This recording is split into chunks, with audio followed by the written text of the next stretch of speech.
It blew my mind. So maybe this is us, and I think it is. It's us just exploring the human. We're lucky to be human, and human means to feel. And the sadness isn't what hurts. It's our resistance to it. Life isn't what hurts. It's our resistance to it. Anger isn't what it hurts. It's our resistance to it. So once we could say, my mind isn't trusting my beliefs, we just sort of become aware. Again, the 5 steps. Awareness is step 1. We become aware of like, oh, there's a constraint. There's a resistance between my beliefs because I really don't believe it. I'm trying to force myself to believe it. But the more we build the muscle and build the muscle and build, just like the biceps and the triceps and the quads and the calves, it's a muscle we're building. So it's like, oh, right, I'm worthy. I'm not worthless. And then, right, my thoughts have to redo it. So it's a dance between the ego and then the mind. But then it doesn't stop there. We have to feel it. We have to feel it. So ultimately, when I say it, this is the emotional body. So we jump from the egoic body to the mental body to the physical body, from the egoic body, from the mental body to the emotional body. So we got to feel it. So if I say I'm worthy and I feel like I'm a liar, that's resistance. And then again, that's the muscles. There's nothing broken. Step 1 is awareness. And it's looking at the muscles of the conditioning. It's almost like I'm rebuilding my home and I've got these pillars and they were falling and they're not beautiful like the Tower of Pisa. We need them to be absolutely vertical. And so I'm reinforcing, no, I believe I am worthy, fixing that pillar. Then my thought starts to become more.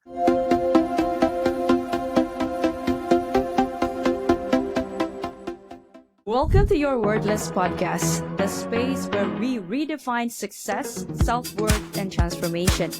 I am Nick Nieras, the soul-centered architect of transformation, helping you unlock your highest potential and build a legacy beyond limits.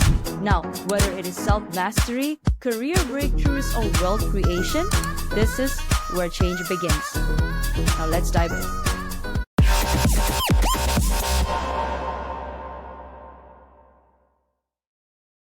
Nick, it's my honor to be here. And I really love your title.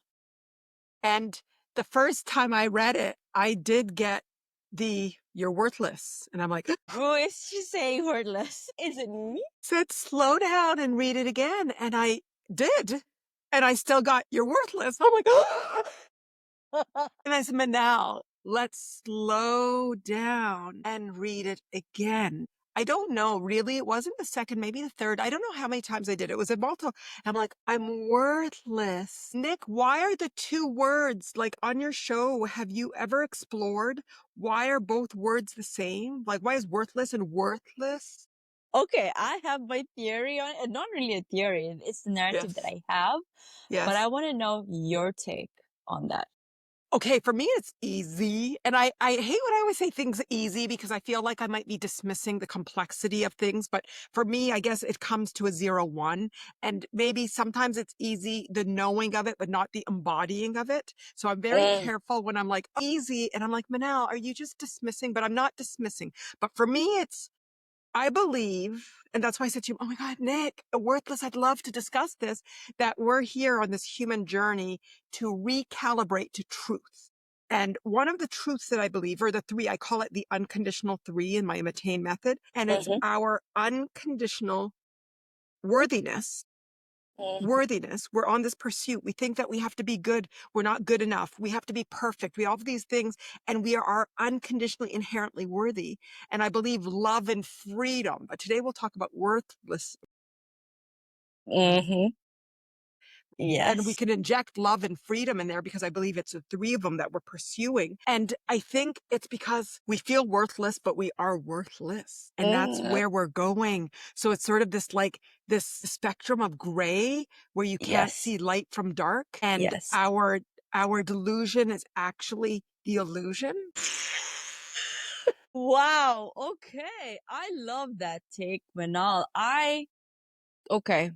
Stepping back, worthless was the narrative that I said to myself because I was always searching for the answers outside of me. You want to find anything, you want to find home. What are we pursuing towards? It's the feeling.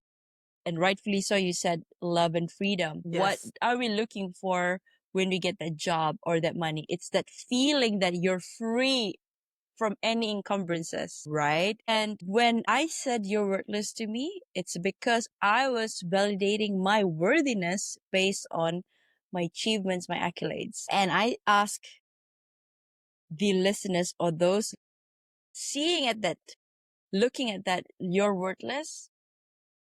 I ask you, I invite you, read that again, to read that again. Mm-hmm. The juxtaposition of your soul is the opposite of that, which is you're worth it. You're worth everything that you think of in this world.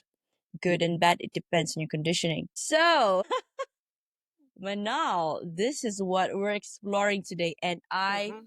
want to give this stage to you and explore the idea or the worthiness in your definition, and why is it so inherently difficult to, I don't want to say compartmentalize or define that, and how can we, because we're here in this 3D, but we're spiritual souls first before we're humans. And I love the way you're smiling from ear to ear. Because everything you're saying is feeding all the truths. We're souls first before we're humans, and we don't need to be anything for us to be accepted, for us to be loved. We are just worthy as we are. We don't say when the baby is born, we just say, "Oh, you're only worthy to be loved because you have blue eyes." And this one's, you don't do that. You don't. So tell us, Manal, why? Okay, I'm ready. I'm ready. Okay. Okay. I can see you're oozing with the vibe. I feel it through the screen. Are you stuck in a job that you don't love, feeling like you're meant for more? It is not in your head, it is in your soul. I am Nick Yaras, and I help high achievers like you break free from burnout, rewire self-doubt, and build a life aligned with purpose through coaching, hypnotherapy, and soul activation. Because let's face it, real wealth isn't just about money. It is about aligned and happy heart, mind, and soul. Now, remember, you are worthy and you are enough. Let's transform your life together. Visit www.thenickyaras.holisticlifestyle.com to begin. Okay, the word that you were looking for, I believe, was realize. How do we realize? So I distinguish between knowing something. You said it. We're spiritual bodies living physical lives. Ultimately, we are, I call it celebrating your humanness. We're human. We are human. So what does it mean to be human? It means to feel. To feel. It means to feel. And I'm going to say something and then I'm going to say no. I'm going to change it because I'm very deliberate about how you say words. And it also means to fail. But we're not failing. We're living. It's because we feel like we need to define things as good or bad, as worthy and unworthy, rather than realize that things are just is. It's just sort of the isness of life. We're human. We're meant to be sad. We're meant to be angry. We're meant to be frustrated. We're meant to be shamed. We're meant to feel guilt. We're meant to feel happy. We're meant to feel joy. We're meant to feel bliss. And when we feel these things, I'm going to say a story. I'm going to say story, and then I'm going to pause because I want us to have this conversation. I love the things and the thoughts that you have. I was on a live once and someone came on and we were talking about anxiety, and she's like, oh my gosh, I feel so anxious. How can I stop feeling anxious? And I said, well, what's going on? What's going on in your life? And my dog died. I lost my job and my boyfriend or something. It was three major things about a boyfriend, a dog, and a job. And they were all negative. And I burst out laughing. And I said, how do you expect to feel? That's all sad. That's all difficult. I said, have you allowed yourself to cry?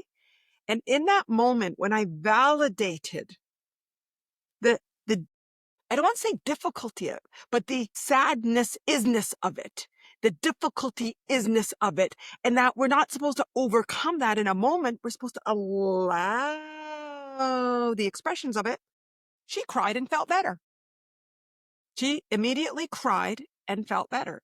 So we are human. We are meant to feel. We are meant to experience. We are meant to live. And it's because we are trying to measure, like you're saying, I used to think I was worthless. I used to think I had to be perfect. I used to think I had to show up some way externally. And when you stop and you realize, no, it's all about showing up internally, which means allowing whatever wants to be. The sadness feels like joy. When you lose somebody, how else are you supposed to feel other than grieving that loss? Yes, you might theoretically know that you're going to see them in the afterlife, that they're vibrationally there. There's more to life than life and death, that you can connect with them. But there's a physical loss on the human plane. Mm-hmm. Allowing those sensations take it from being painful to just being in the moment, just being with our physical being. So it's difficult, Nick, because we have this perception that we need to live a certain way and be a different way and show up a different way. And when we turn around, so we're trying to I'm going to use that, paddle up this upstream. But when we realize, you know what, it's about flowing with life and allowing all that is to be and to being in the present moment, it just becomes very easy. Hi, I'm Nick Nieras, your host of the Your Worthless podcast. Now, if these real raw stories hit home, don't wait. Please follow, like, and subscribe my Spotify and YouTube. For bite-sized inspirational reels, follow me on Instagram, TikTok, and LinkedIn. Don't wait, your transformation starts today. Thank you, and bye for now. You just hit all the nails in the head and back and again. I mean, Manal, this is what I'm trying to see, but you cannot help it, okay? Because I'm human, and now we're aware. They say when you've seen things, when I say things, it's the whole spectrum of it. You cannot unsee it. Yes. I don't know, and you're the kind of person I feel that, like, I know we're here and we have a community that we serve. Don't you have that longing of just being back to source? Like I Oh have. my God. Okay, wait, hang You on, remind me hang on, of one of because my girlfriends. Can you? yeah, I had this thought today just before the interview. I was telling my younger sister.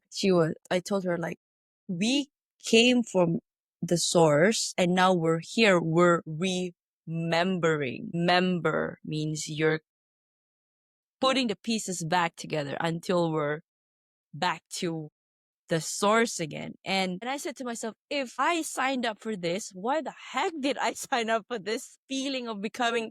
Because I knew, I don't know, something innate within me that says, you chose this, Nick. You actually signed up for this.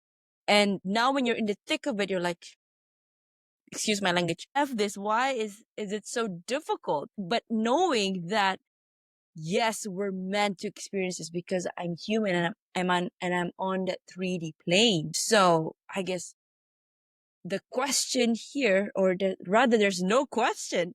Me just telling you and sharing with you what I feel and what are my inhibitions, or just trying to express this humanness within me. And you can tell, okay, I'm jumping here and there. Some people they just don't get it. These things that you're telling, the people around you, some will meet you at the frequency where you are at, and some just won't. And this can be, I feel like when you're on this journey, it can be lonely, but it's also not, because people like yourself, or there are others that also walking the same path. So I don't know. You tell me, Manal. And I think I stirred something within you. You have so much there's so many things I want to say from what you said, but let's start with the first thing. Mm-hmm. And let's take a deep breath, everybody, collectively, the audience, all of us. Let's take a deep breath in. And I call it the place between the breath in and the breath out. I call it the gap. Let's just indulge in the gap. And I feel like that is where infinite everything exists, and release. Ooh, okay. So Nick, a lot of the things that you were saying, the word that I use for it, so I have my engineer's approach to this, and I've got the 5 steps, the 4 bodies, the 3 desires that we haven't talked about yet, but we'll talk to it, because I can see that having what I do is sort of create a process, like an engineering approach to the spiritual questions. And that's what makes it easy. We have a formula, equals MC squared. Mm-hmm. So Okay. once you have we makes a squared plus b squared equals c squared. Once you have a formula, and the formula takes us out of the mind knowing and helps us go into all four bodies embodying. So what you're saying is, Nick, I know that I'm a spiritual nature. I know that I came from source. I know all these, but then some days I wake up and I feel like Corrupt. exactly. And guess what, Nick? Me too. Me too. And my followers love because I fondly share with them that I'm human. Just because I understand theoretically and can connect to source and have a greater understanding of and compassion towards a human journey, I'm human. I'm human. And in that, it doesn't mean it's moving it from a place of judgment and resistance and struggle and suffering to a place of understanding and compassion and love. So there's a mystery. You keep talking to the mystery. Why are we here? Why are we here? And everybody will have their reasons. This why might be God. It might be vibration. It might be energy. It might be the universe. It could be the Big Bang Theory. It doesn't matter. There's a big why. When we know this why, like truly know it, I don't want to say trust it. I want to say know it. For me, they're all synonyms. And the synonym I love, the noun that I love so much is God. I love God, but I also love universe when we struggle with religion at times. And I also love seeing it as vibration. And I also like seeing it as energy because it allows me to like depersonalize it and go more to a vibrational level and to depersonalize it and just like, I'm just frequency. Money is just frequency. Joy is just frequency. It allows me to become more into my analytic mind. Okay. So we know it on this level. This is the egoic level. Let's call it this. I call it the egoic level. A lot of other people call it spiritual level, but I think it should be called ego because this is where resistance exists. Well, this is where the resistance to us knowing we are worthy. We think we're worthless. It's the resistance to us thinking that we'll never find love. We are love. It's with a place where we think that we're never going to find freedom and that we're controlled and this life is controlling us. We are free.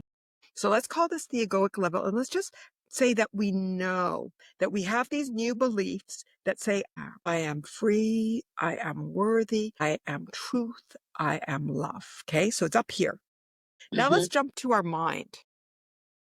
Does it believe it? Does it trust it? And the answer is no, because we are conditioned, because this is the architecture of the human design, because we are humans, mere little humans living the human journey, and we're actually meant to relearn it. Yesterday, I was on this wonderful meditation, group meditation, and the concept of like, what if you're a source and you have everything that you want and everything that you need? And when you want the princess, you get the princess. And when you want the food, and then you decide, I'm going to go into a dream state and create all this resistance and then conquer it and create all of these different scenarios where I create fear and then I get the princess and I get this. And then they're like, well, maybe this is what we're in right now.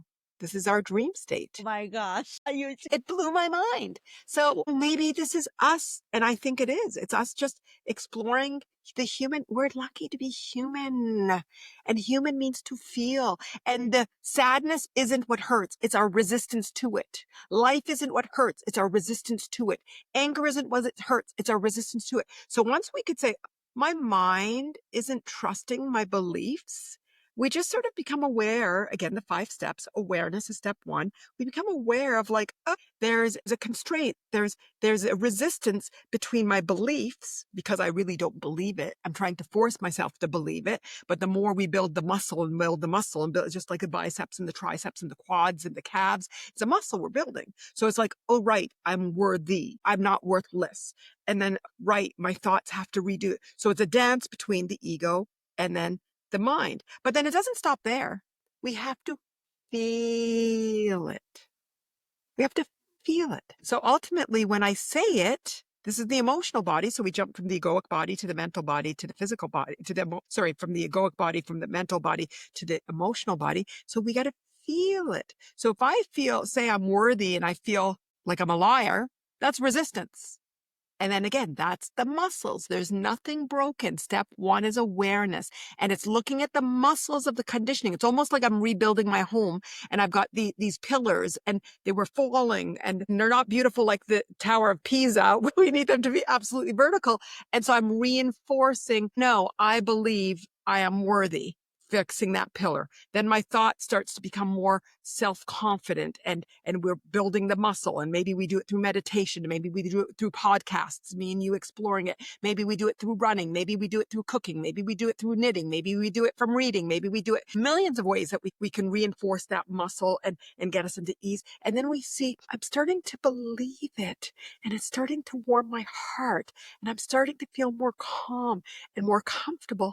And then ultimately our physical body starts to relax, starts to ease, starts to believe it, starts to be it, starts to be it. And so it requires us to be aware of the humanness, which has a tendency to resist all that is.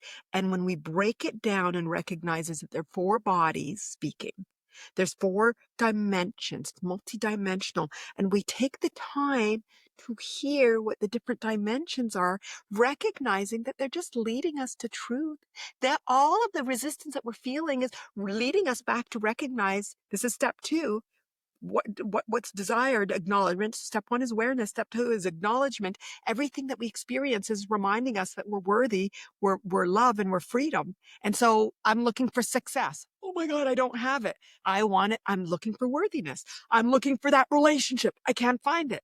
I'm looking for love. I'm looking for a new car or money. Oh my gosh, I'm actually looking for freedom. So once we realize that all of the external unfoldings of life is actually directing us to our internal desires of worthiness, love, and freedom, which is what I call the unconditional 3, things start to interesting. Life is getting me back to remember, Nick, what you were saying, to remember I'm worthy, to remember I am love, to remember I am free. Explain to us, Manal, the steps that you mentioned, how it played out in your life. Just pick and choose any moments in your life where you felt these or the people that you helped with that you can really remember. Oh, that steps that you said and it manifested in reality in 3D. Yes, please go ahead. Nick, single day, every moment. I can't say that there's not a day that I have to stop myself and get into alignment to recognize that what I'm experiencing is here to teach me. So every day I'm in relationships. I have children, 3. We forgot when you mentioned who I was. We forgot mother of 3. Our children are our greatest teachers. My parents are amazing teachers. My brothers, my nieces, my nephews are amazing teachers. My friends, my partner. Life is the most amazing. Yes, there are pivotal moments. I could talk about my divorce, which was a very significant event where it made me question having children, made me question my identity and make question myself, and truly have one of the biggest defining moments. Having children and divorce were the 2 biggest defining moments where I had to question my identity. And if you remember, we go back to the egoic body. This is where we hold our beliefs and our identity. And ultimately we want to get to I am. And during those 2 crises, I'll put them in, I went from being a professional to a mother, and what's my value if I'm not a professional and if I'm just a mother. Okay, that one was huge, and it took me years. I disguised I was a professional when I dropped my kids off at school, and I disguised I was a mother when I worked professionally. And I was fortunate enough to have the flexibility to do that because I had flexibility in my profession and flexibility. So I could go at 9 a.m. to pick up the kids, and I could go at 1 p.m. and pick them up again from preschool and wear that hat of being a casual, relaxed in my jeans. And I could get on there and get on a flight and go to Houston and go on to London and do this. And I was fortunate the way that my career was aligned. But me trying to come to terms with my identity during that big crisis moment, and the second time during divorce. Am I a mother? Am I a family member? Am I my wife? Am I a value? If I have a divorce, is there any value? And culturally and societal, no, it means that you're a failure. And it took me a long time to come back and get to, and sometimes I still struggle with both. Yes, go Yes, ahead. okay, I could my defining moment was the time when I got divorced as well. Mhm. And then at the time I was at the height of my career, and then everything came crumbling down because I had said to myself, if that person who I loved so much and we decided to go in our separate ways, that means I am not worthy to be loved anymore. And therefore I must not, and therefore I have failed in the relationship department.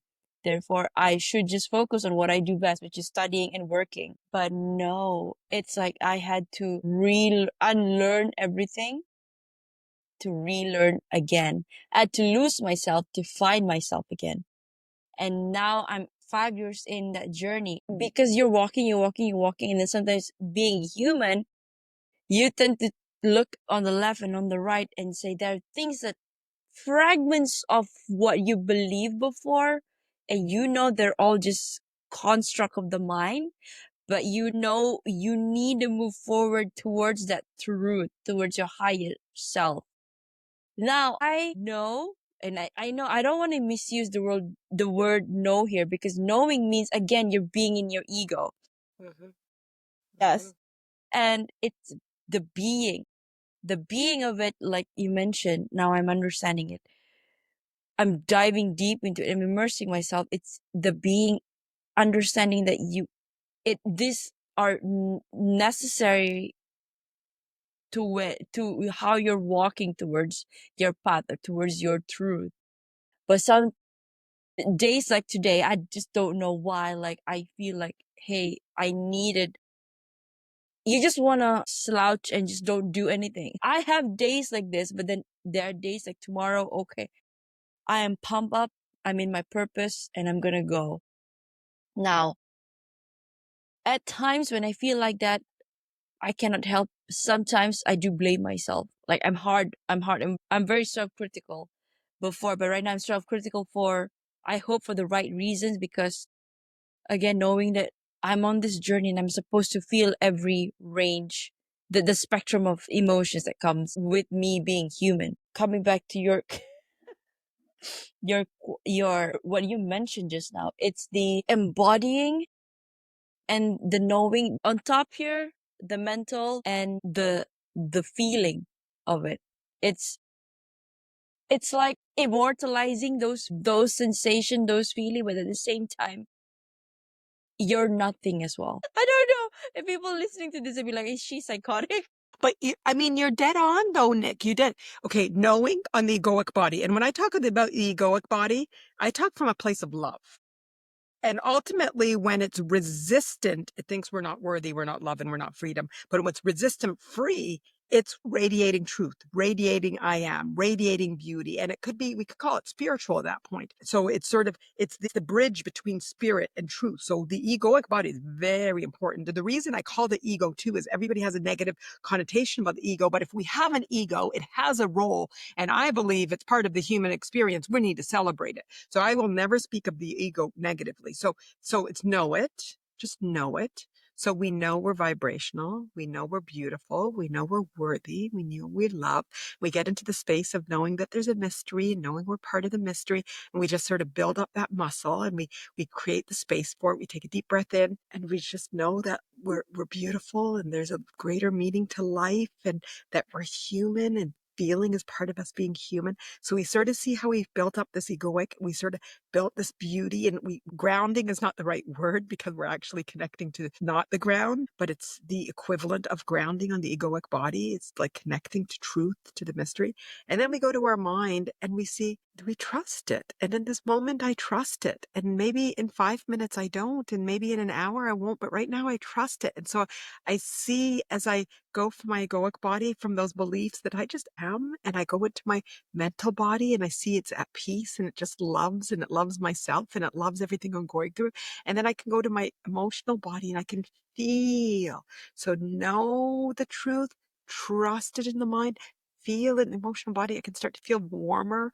I can feel truth. I can feel powerful. I can align with my inner power. And then ultimately I'm embodying it. My body's relaxed and I feel it.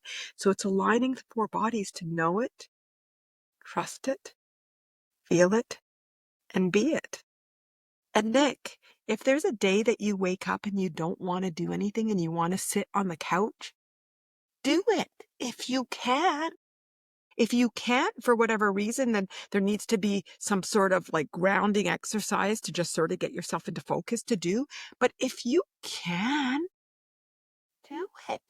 Nick, there are things that I want to do for months and I don't. And then all of a sudden in a moment, I do everything in an hour, a week. And I'm like, Manal, why the heck did you not do this last week or a month ago? But when I finally do it, I'm happy. It all flows. Everybody comes together and it gets done from a place of ease, flow, pleasure, happiness, joy. So wait till inspiration knocks. And if inspiration tells you that today's a couch day, do the couch. If you can, do the couch. If you can, do the walk. If you can, do the yoga. If you can, do whatever you need to do and wait till inspiration knocks. I think I manifested you. Just minutes before this interview, I was talking to my sister about dream state, about how the mind is a muscle. The exact words that you were mentioning were the words that I used half an hour ago or an hour ago. And I'm like, Manal, imagine that if I could somehow, I don't know, energetically align this to what's happening. And now I want to project the infinite possibilities that's in front of me. So let's say I want to hear your take on that. If somebody is wanting to achieve some sort of dream, a successful business, I'm going to turn it to a professional setting, successful business, a career, or they want to be a model. How do you attract that in your life? Woohoo! My favorite is manifestation. My favorite is law of attraction. My favorite is we are creators. We came here on this human journey to create. We came to create.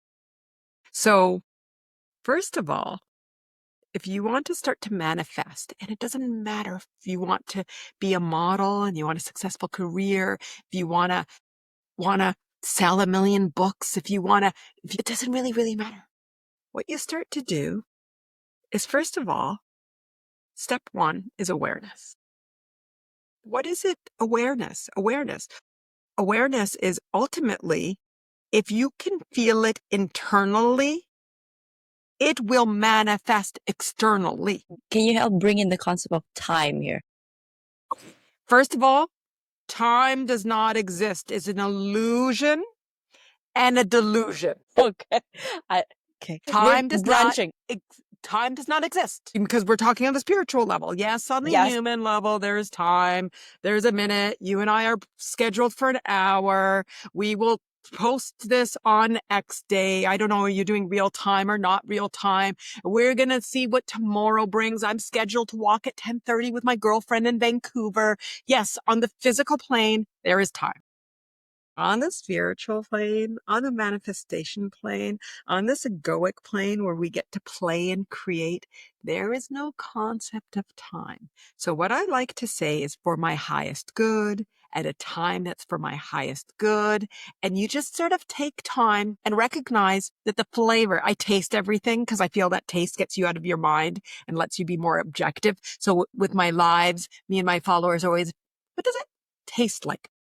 We're always tasting. And usually I get them to eat sushi with wasabi because I'm always present when eating sushi. So let's taste it. Time is just a human concept. And if I'm going to manifest, I'm just going to have the knowing, the belief, the trust that it's all going to evolve. And here's another the most beautiful thing about manifestation. The most beautiful thing that when I realized this one thing, it freed me. We don't need to say how. That's the universe's job. The how. What we dream of and create this internal feeling is, let's go back to being a model. That was yours, not mine. That Okay. came from. Okay. I mean, No. Let's pick the model. yes. Let's pick the Yes, model. let's Okay. pick the model. Let's pick the model. Okay. So right now, a model, I imagine, has this sense of like just confidence, not necessarily worthiness, because she's probably struggling with it, but it doesn't matter. It's confidence. And so for confidence, self-confidence, that's a physical manifestation of worthiness. So we get to play with our worthiness muscle and we just recognize, do I feel worthy walking down that catwalk, strutting around, getting to the end, doing a twirl and seeing all those people and just putting my arms out and just feeling like I can own that stage? Like, can you start to imagine the flavor of the excitement, that adrenaline? Can you see yourself just decked out so beautifully? And it doesn't matter what you want to show. And maybe you got this gorgeous designer purse, or maybe it's not even a designer purse. It's just this artist that takes things and just repurposes it. And you're holding this really cool purse and just really cool jewelry. And you're in just a way that you just feel like, oh, I'm it. I'm it. And there's just so many people that would just love for me to play with them and to be it with them and to walk up and down that stage, to have the camera in front of me and just click, click, click, click, click, click. And you just ask yourself, can you feel it and truly imagine it? And the answer is yes. Fantastic. Just play with that as much as you can. The answer is no, and you feel resistance, then fantastic. Let's play with that resistance. Play with that. Maybe in your throat that you feel like you can't feel your truth, or maybe in the pit of your stomach you feel like you can't, or maybe in your egoic body you feel this like, I'm not good enough. And then now you know what the universe is showing you that you get to work on, you get to muscle. You get to go to the gym and muscle that bicep or that tricep or that quad or that calf. You can see if you start to feel this any reaction as you get into that mode of like, oh my gosh, I'm going to get that call. I just know, I can feel that I'm just aligned for it. I can feel that I'm ready. I can feel like it doesn't really matter if I get the call or not, because I know that I am. I don't need to wait for the external universe, the external world to validate what I already know. So now at this point, can you see that it's irrelevant whether you are a model or you're not a model, because the feeling of being a model is so strong that you've already created what you're looking to create externally. So it's irrelevant.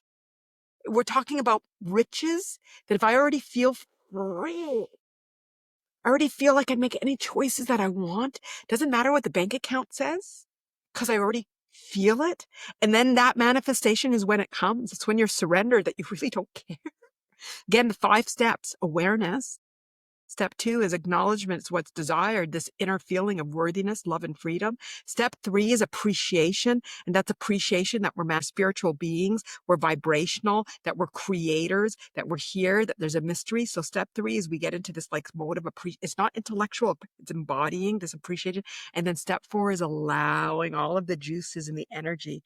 And then step 5 is surrender. And when you're in surrender, that's when all of the manifestations happen. Surrender, you can manifest the car, the woman, the career, the man, the bank account, the child, the travel, the adventure. And surrender, when you're surrendered to the universe and you're allowing all that is to be, that's when you manifest anything you want. And you don't say, why is it not here? Because we are creators. We are creating. We are creating.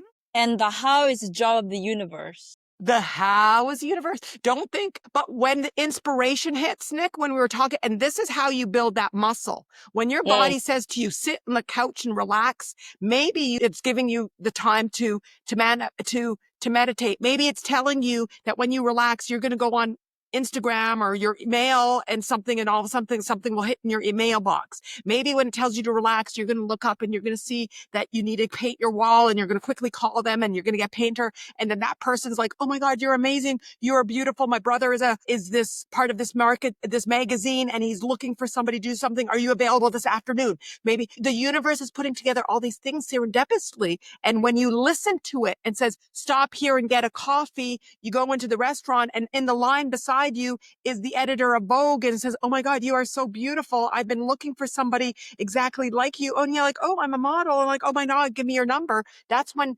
so when we learn to listen to the universe, which means sitting on the couch, which means going and getting that coffee, which means relaxing, which means picking up that phone. That's when we start to allow the universe to put the how into place for us. So when the universe says sit on the couch, sit on the couch. Talk to us about detaching from the outcome.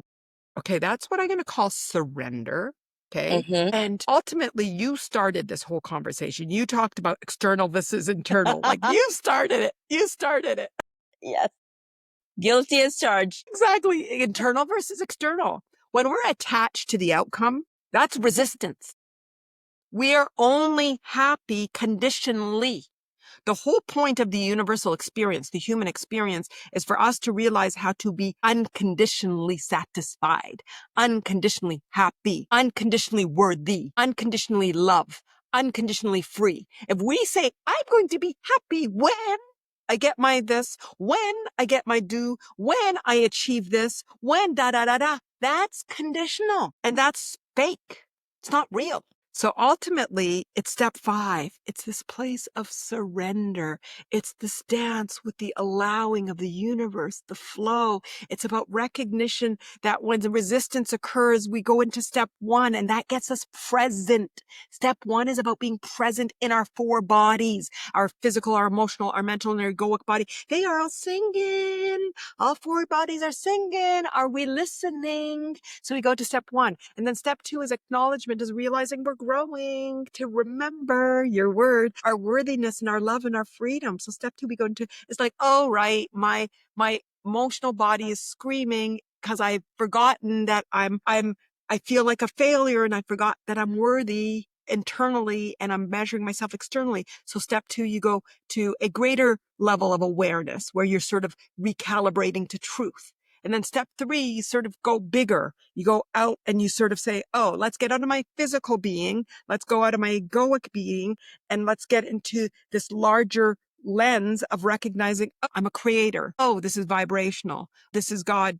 You know, whatever your beliefs are, this is when we lean into our beliefs, and then we start to appreciate life, and we start to have a lens from taking it personally to recognizing there's a greater meaning, and we go into the vibrational element. And then step 4 is we allow. I used to call it letting go and releasing, but now I realize it's allowing. We allow everything to be. We let go of that resistance. So if my body says, go on the couch, I don't resist it. I say, oh, what are you trying to tell me, couch?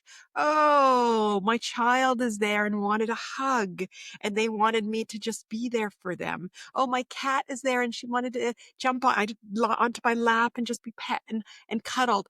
oh, a phone call came in, and if I was running to my bedroom, I wouldn't have seen it. That phone call was somebody telling me to be prepared that there's this new, somebody's scout that's looking for a model, and I have an opportunity, and I received that call.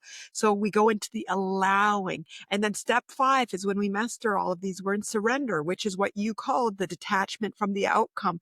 And just life is just unconditionally delicious. It's just unconditionally delicious. I love how you're incorporating taste into it, because people can abstractly say, feel. Now, feel is something very abstract. So when you're angry, you cannot feel appreciation at the same time.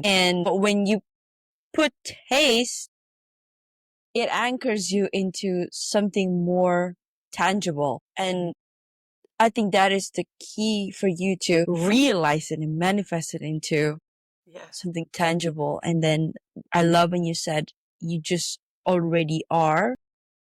You let go of how you're going to become a model. You just do you, because you know in time you will become that model. You will walk that runway. And then I'll just shift that a bit. You are a model. I don't need somebody to tell me I am a model. What am I? I'm a model. You are a model. And ultimately, I am. We don't want that identity. So ultimately, what is that taste that we're trying to get from being a model? Is it success, external success? Is it the money? Is it the validation of my beauty?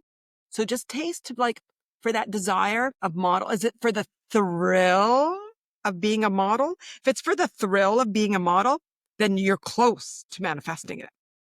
But if it's for validation that I'm beautiful, there's resistance in there because you're beautiful. You don't need anybody to choose you, to tell you you're beautiful, and then a world to see you you're beautiful. If it's for the money, then again, what is it? The freedom that you're looking for? And then embody that feeling of freedom. And if it's for the money, do you really want to be a model, or do you just want the money and you're looking at how to get the money rather than the money? So you're not at the root cause. You're not at you're not at the lowest common denominator. You're at, I want to be a model to get money. Well, why don't you just manifest the freedom and let the universe decide if there's a better how for you? With that example of model, we really want to get to why. What's the taste of it? So I'm validated that I am beautiful. The universe says, big X, you are beautiful. I don't need you to go on a catwalk to say that you're beautiful. But if it's because the thrill and the excitement of travel and playing with all of these fun people and going with other people that love fashion and enjoy the clothing, and you want to go around there, now you're starting to taste the thrill of it, the creation of it, the adventure of it. So why do you truly want to? What's the root purpose, the root cause? Distilling it down to the purpose and the intention of it. That is the key, like taking it up a notch to beyond the feeling of it. That's why I always say everything that I do, what is the intention? Why do you want to pursue speaking? Why, I ask myself, why do you want to pursue coaching? Why do you, now sometimes the analytical mind comes in because I'm an accountant myself. Yes. And I try to reason everything. So it's a beautiful dance between having control and letting go. And I know control has a bad connotation to it. Letting go means going with the ebbs and flows of life. But to a certain degree, as humans, we have these parameters that we should operate within. It's a delicate play. It's a delicate balance that we go here and we go on the other side as well. And 52 minutes have gone by, Manal. I mean, the questions that I have that you've given me are actually very, very valid too. And I really, really want to have you on for another episode, if that is fine with you. So I would love that. And I would love to hear questions that the listeners have. I'd love to see what woke up in them and what poked at them and what excited them and what inspired them and the fringes that we should go at. Because we went to a lot of different fringes, Nick. We had a Oh lot of yes. fun. Oh yes. I think we sort of, I had the idea of, okay, introduction. I even forgot to ask you your backstory. Like, why did you choose, where were you before and where are you now? What is your backstory? Like, who is Manal? And I know I gave your introduction. You're an engineer and you're a TEDx speaker. But if you could delight our listeners, like your backstory, and I know we did touch on it, on your divorce and you having kids. So tell us, can you shed some light on who Manal is? Yes.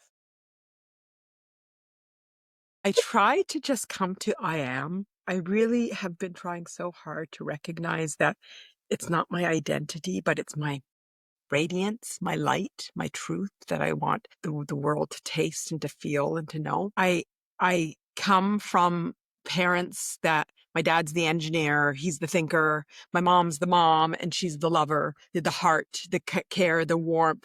And I feel like I'm such a blend of the two of them. And my dad's like this, like go straight to the root cause and think things and logical, but my mom's just compassionate about, and I can do both with like The just like this. nurturing. Yeah. Yeah.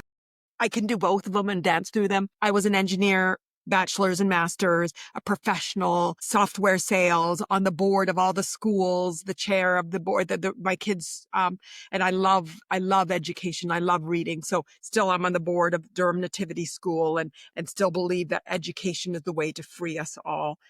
So I have this like really professional side.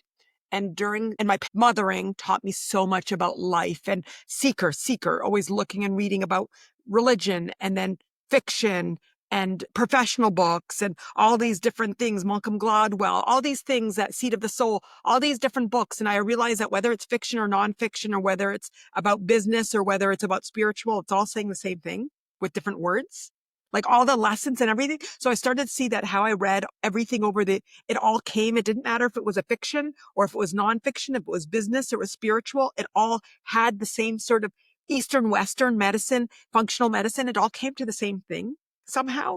I don't know if that makes any sense. And so then I Yes. had my professional life and and then the divorce, I felt like everything crashed. Something on board work that I was working on, and there was two board things that sort of crashed. My divorce, just it was this big crash. And in that crash, huge self-discovery. I spent, I think, 2 years maybe nesting, meditating, questioning. And then that's when I created my insight and listened to a lot of meditations on Insight Timer. That's when I created my Insight Timer profile. That's when my voice started to develop. That's when I started to allow the seeker to start to have her voice. So without that crash, Manal, as you see it, would not exist. She would still be the wife and the mother and sort of living in that shell and not coming out and sort of coming into who I really was. So when you sort of see that, it was almost my butterfly moment. It was that somehow was needed in my life for me to come up and show up in a different way, because I really don't see that I would have done it because things were just too comfortable. The universe had to introduce tower moments in your life for you to nudge you towards your truth. And people always blame God when things like that happen. So if you could share, anybody's listening right now, they're probably having their own tower moments too. What are you telling them? And what is the first step? And okay. Is it your awareness?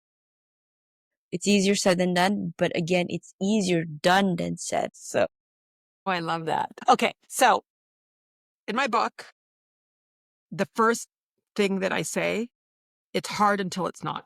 So just like you're saying, it's easier done than said. It's hard until it's not.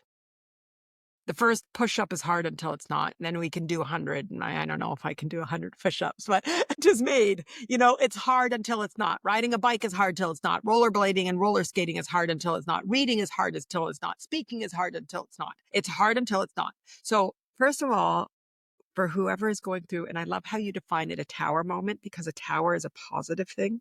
It's sort of a building. It's not your collapse moment. It's not your fall moment. It's your tower moment. I'll just say, allow what is to be. If you just allow what is to be, you remove 80% or 90% of the resistance.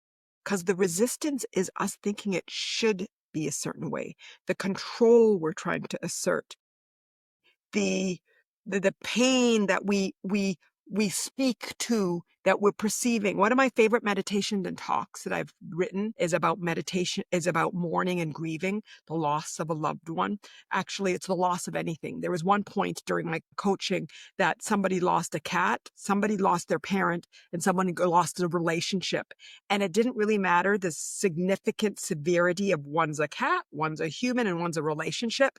They were manifesting it equally as emotionally, is the word, or almost the loss of the parent was the easiest of the three because it was older and expected, and the loss of the cat was a more younger, less mature person. So I would say that they were in more pain than the loss of the parent, and that the relationship they struggled significantly with. So I realized that a lot of their pain was because they were resisting it.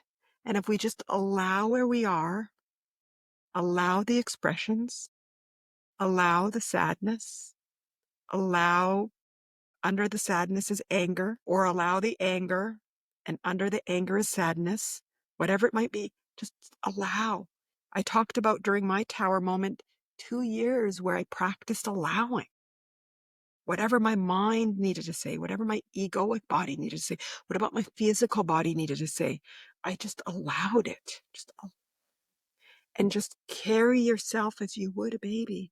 Carry yourself as you would somebody you would love, and just allow yourself, not by indulging in it with limiting thoughts and limiting beliefs, and I'm never going to get better, and I'm a loser, and life is, that's not what I mean by allow. That's just limiting thoughts and limiting beliefs and limiting everything. I'm just saying allow by being present with what is, getting out of your mind and being in your body, and seeing that my shoulder hurts, seeing that my throat hurts, seeing that I feel like so alone, honoring that I'll miss them, then feeling that warmth of happiness when I realize that I had them in my life, letting the window open so the sun can come in, seeing the love that I'm getting from all these people around me that want to support me through it. During my tower moment, all these people came and they were supporting me and loving me, and I got to see the difference between the characters of all these people. How blessed I was to be able to identify people at their core being by the way that they held me during my tower moment. So in that awareness, you open your eyes and you also see the beauty. Gratitude and appreciation, despite whatever that's happening. Embodied, felt, not intellectualized, Mm-hmm. but because you allow the sadness. And when you allow it, then you can feel the sun. You need to allow it all so you could feel then the truth. And then you realize those moments, not I should be fortunate, I should be lucky, I should feel this way, I should be, no, just wait till it comes out in it, just the flavor of that cherry. Wow, look at that. I'm so lucky. There's so many people that really care about me. And then, but I'm so sad. And then allow that sadness. And then that moment of authentic appreciation, embodied appreciation, will come in greater bursts and allow you, because when you allow everything, the truth is beauty, the truth is love, the truth is freedom, the truth is worthiness. Big hug from me to you right now.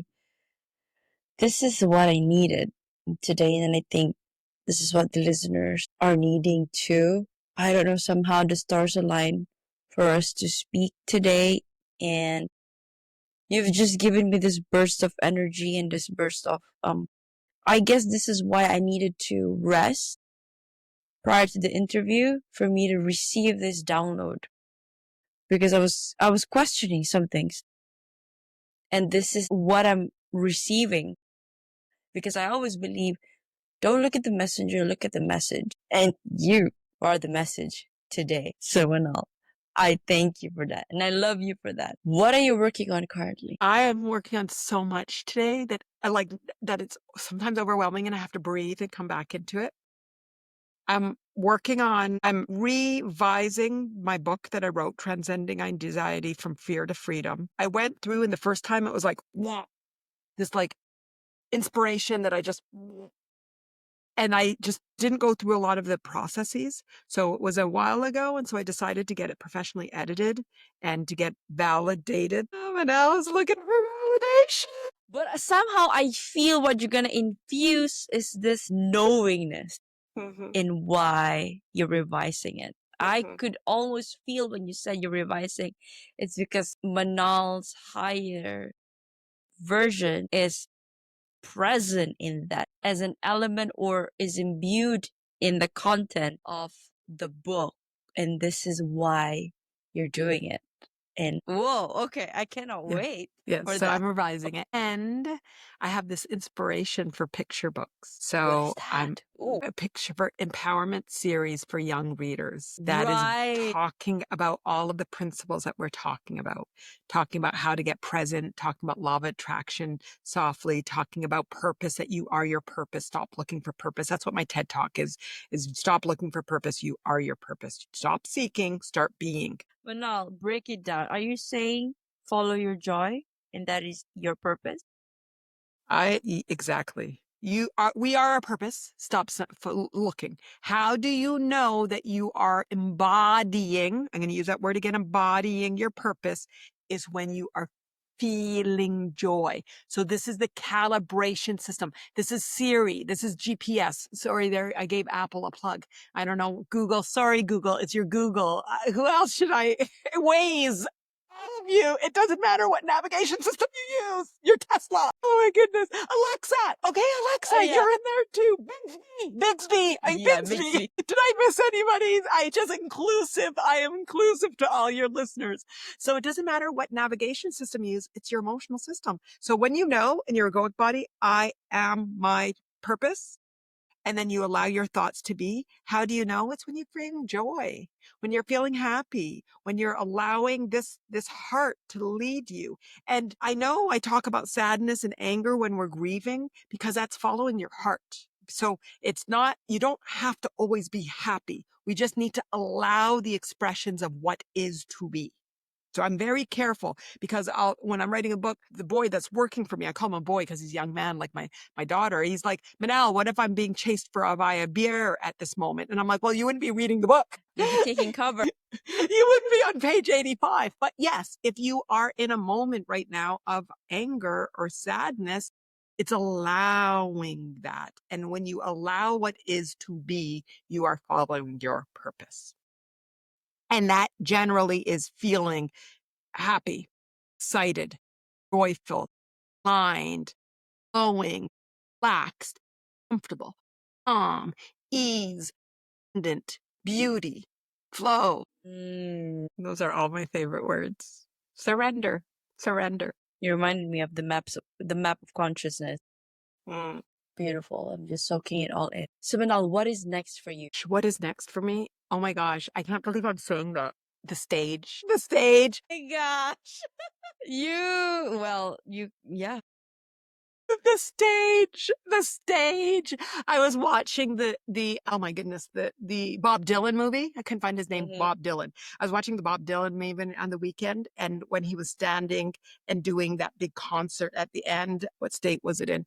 I was like, my goodness, that's me. Like I can see, and I took Bob Dylan off there, and I put Manal El-Ramly, and I could I tasted it. That's what I do. I like when I'm watching things, I'll allow myself to taste it and like dive into feeling and embodying that. So that was Manal on stage up there, and she was just speaking truth, and with people that are seekers that are looking for truth, and just this joyful, amazing, powerful, energetic events celebrating our humanness, celebrating our beingness, celebrating every aspect of what it means to be human. Are you coming, Nick? Myself thinking because what I am envisioning, it's here. It's like you, me, and few other truth seekers that I know that's in my head right now. They're like, we are a tribe and we need to come together and just speak this out to the world and collectively raise the consciousness up. You are just, those words are music to my ears. So, Nick, you're in the process. I'm being refined at this point, and me meeting you today, it's just confirmation that I'm on the right path. So trust and know, Nick, that it's already there. You're just walking towards it. Yes, trust. Yes. We are creators. We can't already be in creation because then we're not creating. If we are constantly in creation, when are we creating? Because even somebody could look at me, well, Manal, why aren't you on stage yet? Because I'm creating it. I'm working on a backyard project. I'm working on a project in the house. It's going to take the X to make it done. And I didn't want to create that before because I was creating my children, creating my life. I was creating a lot of different things. And this is what we're going to on the path to creating. And so I've had to work on not judging where I was and feeling like a hypocrite for, and it's like, no, Manal, we're on the path of creation. We are creating. We are creators. How can I constantly be where I want to create? Because then there's no fun in the creating. And so sometimes I imagine, Nick, that I'm baking and I am baking. Like Manal's manifestations are baking. And so I'll put in that so right now is the first time that I publicly said it so clearly that I want to be on stage. And you set me up with that model. So we already were like imagining, and I was imagining a model. I wasn't imagining me during that one. I was really trying to embody being a model during that example. Yes. But then I said, okay, the stage is the first time, but I'm going to imagine that this is what I do sometimes, that I stick this in the internal me and I realize that it's baking. So you talked about this concept of time. I'm not going to be attached to that outcome, but I realize that in there, it's baking. And whether the universe / God / life wants to take a week or 3 months or 6 or 9 or 18, a baby is 9 months. Doesn't matter what the universe is. I know it's baking. I love you. This has been so much fun. This has been fantastic. It has. Okay. I don't even want to pivot to a self-worth question because we pretty much touched on everything. Manal, I guess I want to go to the heart. What is your heart's greatest wish? It's sort of an easy one. And did you see how I just unconsciously set up a big sigh? My greatest wish is for us as human beings, stop taking life so seriously. My greatest wish is for us to all just realize, like, we're humans, guys. We're humans. Let's just enjoy it. And even can you see the energy behind that? That wasn't love and compassion. That was like frustration and anger. And it's directed at me too. So it's even like, Manal, your wish is so jaded. Like, I just want, like, Nick, you are beautiful. And you're like, I'm in struggle this morning. No, Nick, you're inhuman. We're humans. And I wish we could find some more peace for this journey, this joyride. It's almost like, guys, we're strapped in. Okay, now I'm going to be promoting Disney, but if you want to go to Universal Studios or your local amusement park, we're strapped in a ride, and you might be on a roller coaster. You might be on a kiddie roller coaster. You might be on a merry-go-round, whatever it is, but you might be just walking the park. This is our ride. This is our human journey.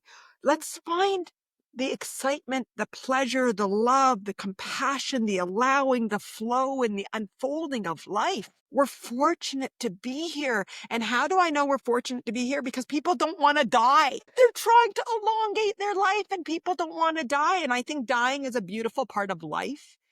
Yes. But we don't want to die.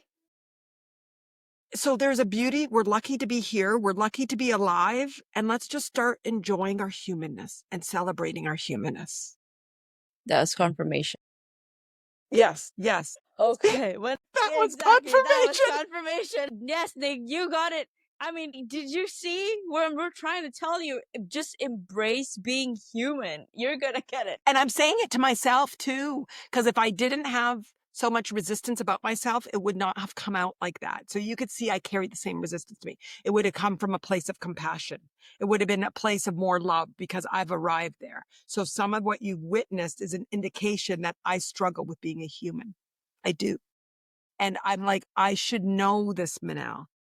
Just because you know it doesn't mean that you're embodying it and living it and Exactly. feeling it. Oh my God. We're mirroring things Mhm. that we need to Yes.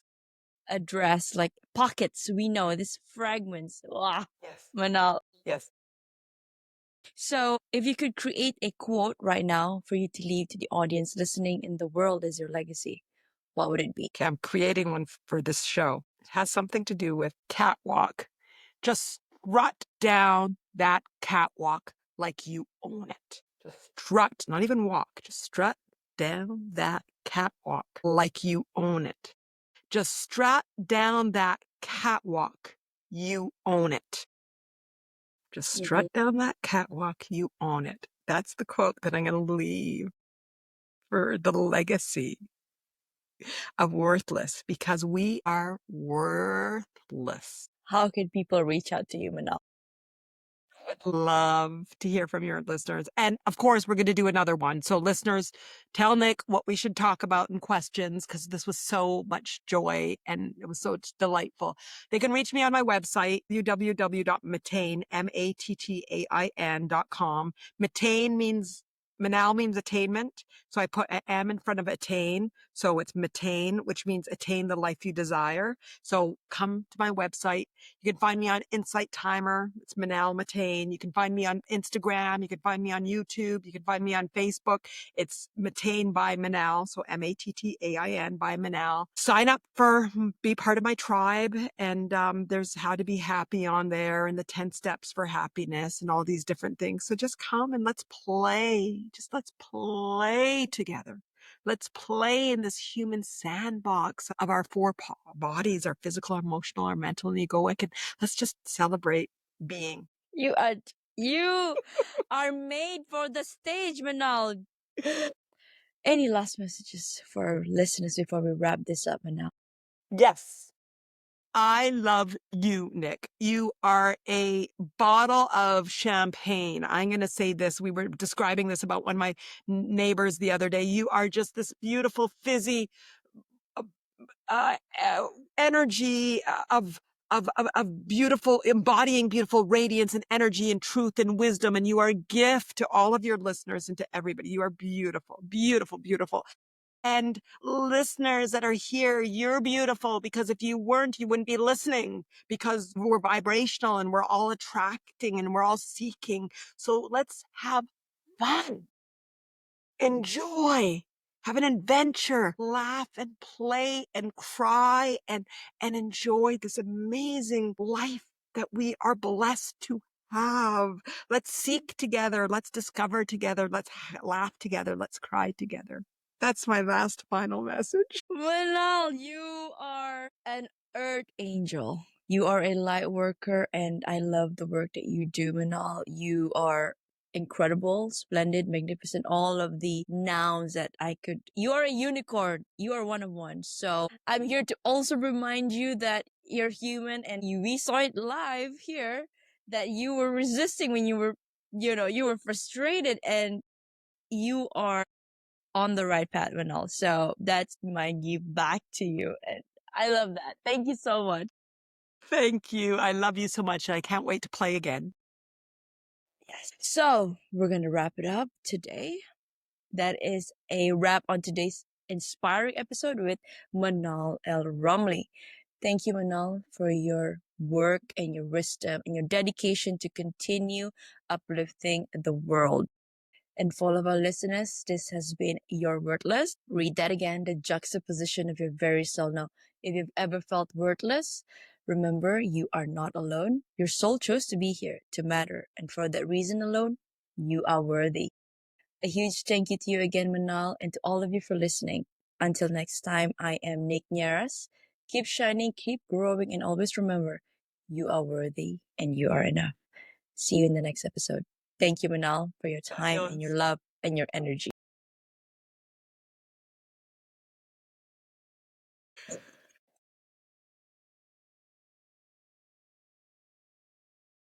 Hi, Manal. Good morning to you. How are you doing today? Fantastic. Good morning to you, Nick. But I think for you, it's good afternoon or even early evening. Yes, Yes. yes, yes. Well, thank you for reaching out and thank you for saying yes to be interviewed today. I'd like to introduce myself to you formally and to all of our listeners listening in right now. My name is Nicolette. I am the creator for the podcast titled You're Worthless. Read that again, the juxtaposition of your very soul. Now, today we're going to talk about addressing wordlessness, the using the method MATTAIN. And okay, without further ado, I'd like to introduce you to all of our listeners first, and then we can get right into the conversation. Fantastic. Awesome. So, everyone, we have Manal El-Ramly here with us. Manal is an engineer, entrepreneur, spiritual seeker, and a TEDx speaker, insight timer teacher, and author. Whoa, so many hats. Now, Manal empowers others to discover the truth and live from a place of joyful surrender. Drawing from 3 decades of experience, she developed the MATTAIN method, a simple 5-4-3-2-1 system harnessing engineering precision with compassionate wisdom to facilitate lasting change. Wow. Welcome to the show, Manal. Thank you. Love this episode? Now, transformation doesn't end here. Head on to at holistic.lifestyle_with_Nick. That is on my Instagram. Or head on to my website, www.denise.holisticlifestyle.com for more info on my coaching framework, which is the Worthy, Authentic, and Abundant Framework, digital guides, and my upcoming events such as retreats and master classes and workshops. Now, I also do intuitive readings where we get to check on your soul path